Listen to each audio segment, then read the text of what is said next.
De volta com Boa Tarde Cidadão na Band Natal, chegando em todo o Rio Grande do Norte. E agora vamos falar com o Dr. Leonardo Dias. Hoje é quinta-feira, quinta também de falar sobre direitos e deveres, sobre a área jurídica. E hoje, neste primeiro bloco, Dr. Leonardo Dias, bem-vindo ao Boa Tarde Cidadão. Boa tarde, Robson. Boa tarde a todos. Prazer tê-lo conosco.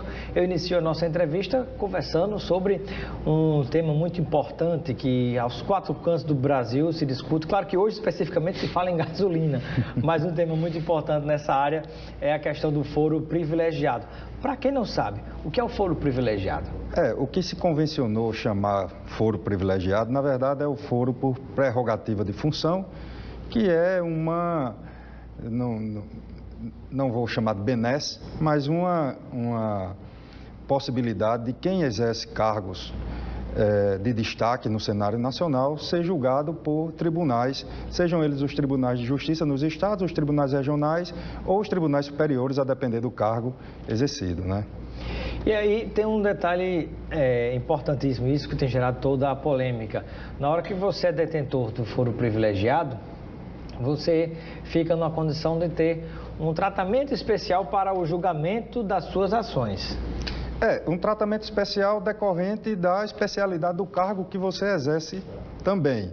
Então, a partir do exercício daquele... Porque um destaque que precisa ser feito, Robson, é que não são apenas os políticos que detêm foro por prerrogativa de função. Na verdade, no Brasil, nós temos cerca de 50 mil cargos. Aí, por exemplo, públicos, juízes, promotores, secretários de Estado, ministros e outros funcionários públicos. Secretários de município também tem? Não, nem os secretários municipais, nem os vereadores possuem foro por prerrogativa de função. Mas os prefeitos têm? Os prefeitos, sim, eles respondem... Então, no Brasil, só de prefeito, mais de 5.500 e tanto, né? Isso. E além de outros funcionários públicos, por exemplo, conselheiros do Tribunal de Contas, enfim, uma gama de servidores públicos que detêm essa prerrogativa.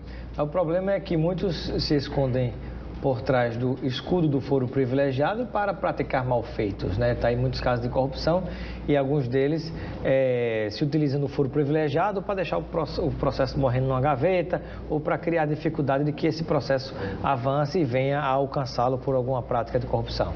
Na verdade é que os nossos tribunais, principalmente os superiores, eles não estão aparelhados para uma investigação criminal relacionada a crimes de colarinho branco, como as instâncias inferiores, que tem toda uma estrutura, que tem juízes que se dedicam um pouco mais a essas situações. Então, se convencionou entender que os tribunais não estão aparelhados e, consequentemente, há uma proteção maior para esses servidores que possuem foro privilegiado. Em princípio, então, seguindo esse raciocínio, o foro seria, de certo modo, positivo. O problema seria o abuso do foro privilegiado? Sim, o foro privilegiado ele não existe apenas no Brasil, ele existe em diversos países, exatamente para garantir a isenção de quem exerce cargo privilegiado, tá? Por exemplo, a partir dessa decisão do Supremo Tribunal Federal, um ministro ou um senador ou até mesmo um desembargador pode ser julgado por um juiz de primeira instância. Então, isso pode causar, em alguns momentos, uma verdadeira dificuldade por parte do juiz de primeira instância. Como é que eu vou julgar alguém que hierarquicamente seria superior? E é superior. Agora, há um detalhe também, né? E aí essa confusão, às vezes a gente não sabe mais nem o que é melhor, porque tem um fato que é o seguinte, para alguns políticos que estão complicados com o processo de corrupção, para eles é melhor a manutenção do foro privilegiado e ser julgado na Suprema Corte, porque tem relações, ligações e consegue manter o processo na gaveta. Para outros, talvez seja melhor o fim do foro privilegiado, porque era como se fosse zerar o processo, a depender do momento em que ele esteja, porque o processo volta para a primeira instância, aí depois tem que ir para a segunda, né, até chegar de novo lá. Então, para uns, talvez seja uma forma de ganhar mais tempo e até o processo prescrever. Não só isso, Robson. Também, se você observar por outro ângulo, Os processos que hoje tramitam no Supremo Tribunal Federal ou nas instâncias colegiadas nos tribunais em geral, após a decisão do Supremo de que o julgamento em segundo grau já pode causar prisão e o julgamento colegiado causa inelegibilidade do eleitor, aliás, do candidato, do pretenso candidato, a partir do retorno dos autos à primeira instância, o candidato ele tem mais um foro, mesmo após a condenação, ele tem mais uma instância ainda elegível. Ele ainda pode ser candidato, mesmo condenado na primeira instância. Tá? Ele só não pode ser candidato a partir da condenação em um órgão colegiado. Então, vendo por esse outro ângulo, é até mais fácil para o pretenso candidato que antes perdia a elegibilidade, a condição de elegível dele a partir do julgamento colegiado, agora já não perde mais. Além disso, no Supremo Tribunal Federal, por exemplo, depois de uma condenação, nós temos apenas um recurso. Ao passo que esse processo vindo à primeira instância, nós temos aí uma infinidade de recursos a serem apresentados. Sem dúvida, né? E tem um outro detalhe, né? Nós sabemos que, infelizmente, isso na minha visão precisa ser mudado, a composição de tribunais, seja o Tribunal de Contas, que é um caso à parte, mas o comentário específico tribunais de justiça dos estados, no plano estadual, os superiores tribunais e o Supremo Tribunal Federal, uma parte da composição dos seus membros passa pela indicação, né, pela assinatura do presidente da República ou dos governadores de estado. E em torno disso existem grandes articulações e negociações com políticos para que eles tenham acesso a partir de uma lista serem indicados. E isso gera uma relação, até de certo modo, de proteção em relação a esses detentores de mandato. Então, para uns é melhor ser julgado em casa mesmo, lá no estado, porque indicou aquele desembargador, indicou aquela pessoa, né? Na troca de favor, é melhor que o processo fique ali na gavetinha. Veja bem, a regra básica ela é interessante, porque você cria uma oxigenação no tribunal na medida em que pessoas que não seguem lá, não estão desde o início da base no judiciário, passam a compor o tribunal com novas ideias, com novos entendimentos acerca de determinada matéria. O grande problema é o exercício desse direito de nomeação, que passa por uma questão política enviesada. Esse é o problema, né? A composição é saudável. Isso. A forma de composição, o espaço do Ministério Público, da advocacia, que é o quinto constitucional, e os que vêm da própria carreira da magistratura, por antiguidade e diversos outros critérios, mas, na verdade, realmente, quando passa pelo crivo do político, né, muita gente acaba beijando a mão daquele político para, numa troca de favores, mais na frente, acabar sendo beneficiado.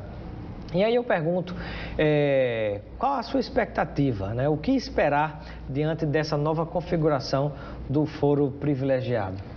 Primeiro nós estamos aguardando a publicação desse acórdão para ver até que ponto ele vai atingir não apenas os deputados federais e senadores, que são os que inicialmente são julgados no Supremo Tribunal Federal. E interrompendo, tem até mais um detalhe também nesse caso, que com a mudança, apenas é para o cometimento do crime no exercício, que não tenha sido no exercício da função, ou seja, se na função do deputado e senador ele cometeu crime, ele vai ter o foro privilegiado do mesmo jeito. Então, não sei, no final das contas, se isso acabou sendo positivo. Né? Durante o exercício da né? função, né? Então, assim, se ele está respondendo ao processo, e aí o acórdão é que vai dizer até que momento ele permanece com o foro por prerrogativa ou não, a gente ainda não sabe, mas a partir dali, quando encerrou o exercício da atividade, ele também perde o foro por prerrogativa de função.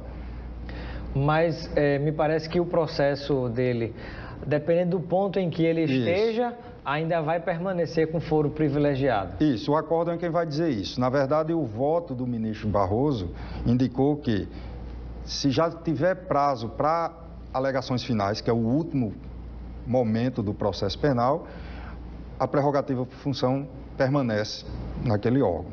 Se há ainda instrução processual, ou seja, se ainda há algum andamento processual que não seja tão somente as alegações finais, o processo desce para a primeira instância Então, infelizmente, ainda não tem muita coisa definida não, né? Não. Sua visão é mais otimista, pessimista?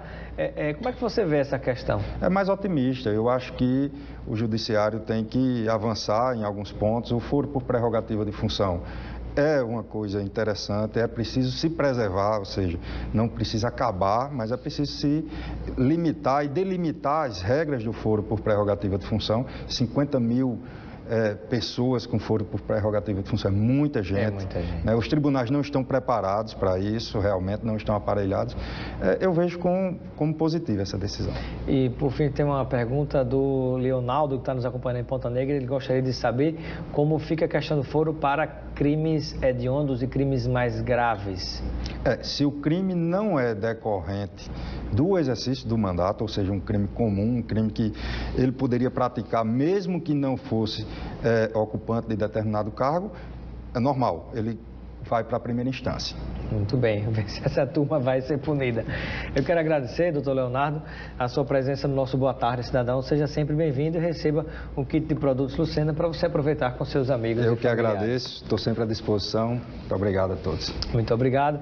Ficamos por aqui com o primeiro bloco do nosso programa Boa Tarde, Cidadão. Daqui a pouquinho nós voltaremos ao vivo com a sua participação também, conversando desta vez sobre a questão da insegurança jurídica nos negócios imobiliários, né? Um problema que tem acontecido no Rio Grande do Norte, conversando com Arnaldo Gaspar Júnior, que é o presidente do Sindicato da Indústria da Construção Civil do Rio Grande do Norte. Até já.